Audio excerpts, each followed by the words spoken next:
If you have clicked on this video, one thing is clear. You are not average. But the bitter truth is, your habits, they are absolutely average. Today, a pandemic has spread across the world. No, I'm not talking about a virus. I'm talking about a mental disease called mediocrity, the disease of remaining average. Socrates once said that, for a man, there is no greater shame than growing old without ever seeing the physical and mental strength for which his body was made. Just think, are you just passing through life? Today, we will expose the lie you've been told. Today, we will dive into the world of David Goggins, Friedrich Nietzsche, and neuroscience. Namaskar, friends. I am Sarvjeet, and welcome to Share Talk Show. The story begins in David Goggins' office. A 25-year-old boy comes to meet Goggins. He was asking for guidance. He said, "David, I tried very hard. My weight isn't coming down. I don't understand what to do in the future. Sometimes I think of joining the army. Sometimes I feel like opening a gym, sometimes doing business." Goggins looked at him carefully. His eyes had that X-ray vision that reads a human soul. Goggins says, "I just asked him a few personal questions, and in 5 minutes I understood everything. That boy's problem wasn't his weight. His problem wasn't his career. His problem was that he had surrendered in life. Whenever something got hard, he changed his path. Whenever there was pain, he retreated. He didn't have the confidence left to face any challenge." And this is what is called mediocrity, the mindset of just getting by somehow. Doesn't this story sound familiar to you? We all want to live in a world where no one challenges us. What are students often told? Just study enough to pass the exam. Just find a job where there is peace. We have made comfort our God. But here is a psychological fact called the frog brain bias. Your brain, specifically your old brain, the limbic system, was not designed for greatness. It was designed to keep you alive and keep you safe. When you take a risk, your brain screams, "Stop, there is danger." When you want to wake up at 4 a.m., your brain whispers, "Go to sleep, it's cold outside." You are not lazy. You are just a slave to your biology. And mediocrity is the name of this slavery. And the truth is, you want to look the best among average people. That is why you gather weak people around you so that your ego remains safe. But Friedrich Nietzsche said, "Become who you are." Become who you actually are, and what you are will not be found in the velvet of comfort, but in the fire of struggle. These are not just airy talks. Stanford University neuroscientist Dr. Andrew Huberman has recently made a discovery. There is a part in our brain called the anterior mid-cingulate cortex. Research found that in obese and lazy people, this part is small, and in athletes and warriors, this part is large.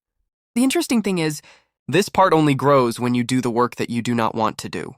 When you force yourself to go to the gym or take a cold shower, this part physically grows larger. This is your willpower muscle. Meaning if you are not struggling, your brain is literally shrinking. So then who are those 1% who change the world? Do they have some magical power? No, the difference is only one: pain tolerance. The capacity to endure pain.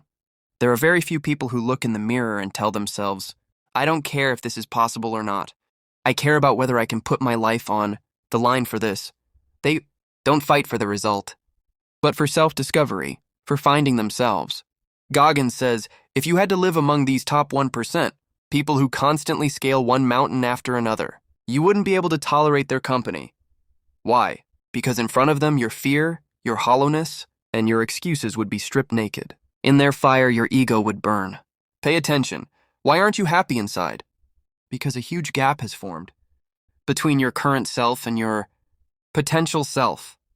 You know you can do better, but you aren't doing it. This emptiness, what do you do to fill it? You scroll reels, eat junk food, do drugs. These are all ways to numb the pain that your own soul is giving you. Now let me take you to the world David Goggins talks about. The world that lies on the other side of fear. That cold night in San Diego, David Goggins made a crazy decision. Without any special training, without any support crew, he started running a 100-mile, 160 kilometers race. The goal was 24 hours. It started with enthusiasm. The Navy SEAL training came in handy. He kept running.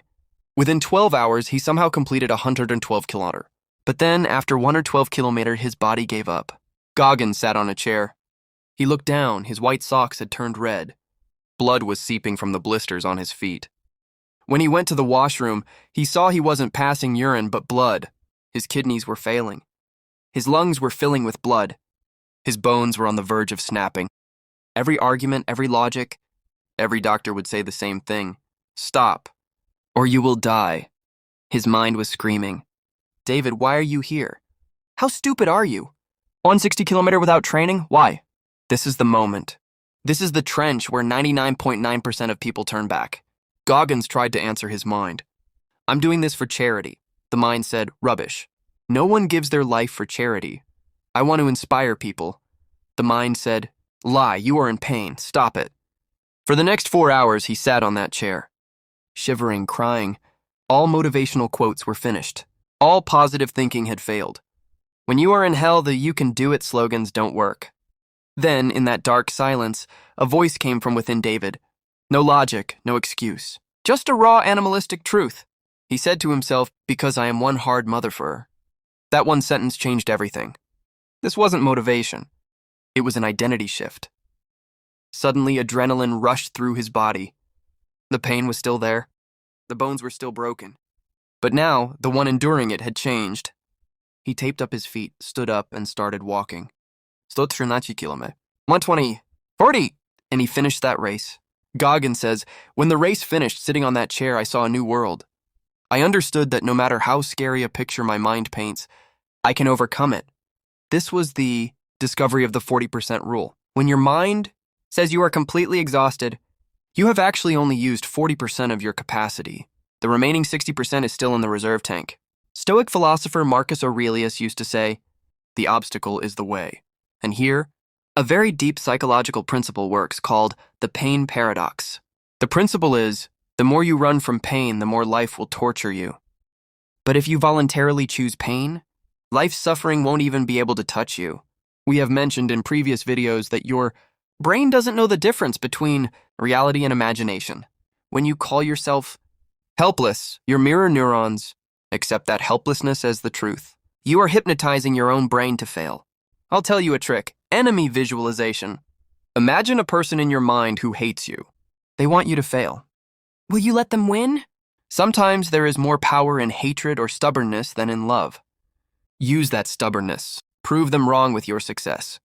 The great philosopher Osho said, do not choose pain, but when it comes, embrace it. Pain purifies you. Khalil Gibran wrote, your pain is the breaking of the shell that encloses your understanding. Friends, mediocrity isn't because you lack capability. Mediocrity exists because you consider pain your enemy. When are muscles built in the gym? When you do the last reps. When the fibers break. When does the brain get sharper? When you read that book you don't understand, but you keep reading anyway. In neuroscience, there is a concept called the winner effect. When you complete a difficult task, no matter how small, a cocktail of testosterone and dopamine is released in your brain that rewires it. Winning is a habit, and losing, that too, is a habit. When you turn off the alarm in the morning and go back to sleep, you are training your brain to lose. So now the question is, how do you get out of this trap? You think you need motivation? Goggins says, motivation is garbage. Motivation is like petrol. It burns out. You have to change the engine. You have to change your identity. People are waiting for a gift to arrive at their door one day, for some magic to happen, and their mindset to change. The harsh truth is that will never happen. You will have to struggle. You will have to visualize not the dreams, but the suffering that will come on the path.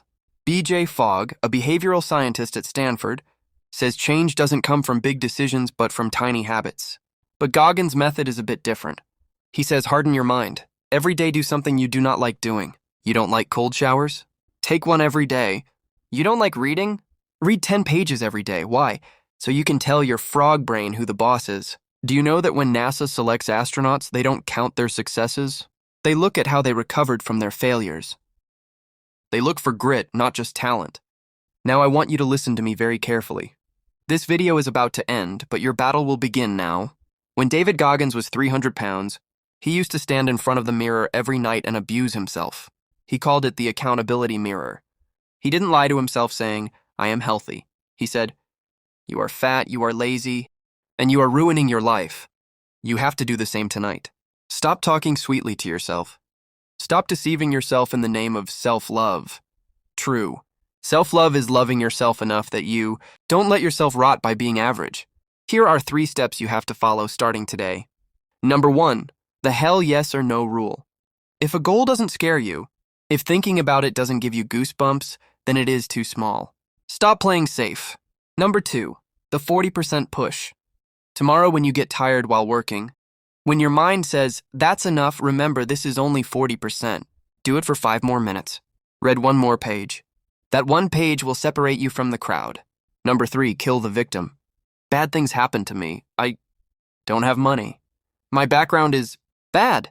Throw these stories in the trash. Your problems are yours, and their solution is also you. In the 1960s, scientist John Calhoun conducted a scary experiment. Universe 25, he built a paradise for rats. Unlimited food, unlimited water, no cats, no disease. Everything was perfect. You would think those rats would be very happy? No.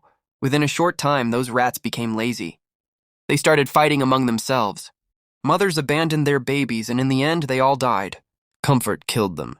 Science has proven that without struggle, both the brain and society rot. And today, you are living in that same Universe 25. Your sofa, your Netflix, and your conveniences are slowly murdering your brain. By being average, you will never be happy because the human soul wants expansion. Comfort leads you toward death. Struggle gives you life. Remember, one day this will all end.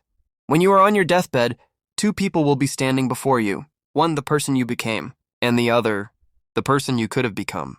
If there is a huge difference between these 2 strangers, that will be true hell. But if they both look exactly the same, if you squeezed out your full potential, that will be heaven. The choice is yours. Do not like this video right now. Don't subscribe either if you aren't serious. But if that fire is inside you, if you are ready to kill that mediocrity virus, then go to the comment box and register your presence. Just write your city or state from where you are watching this video.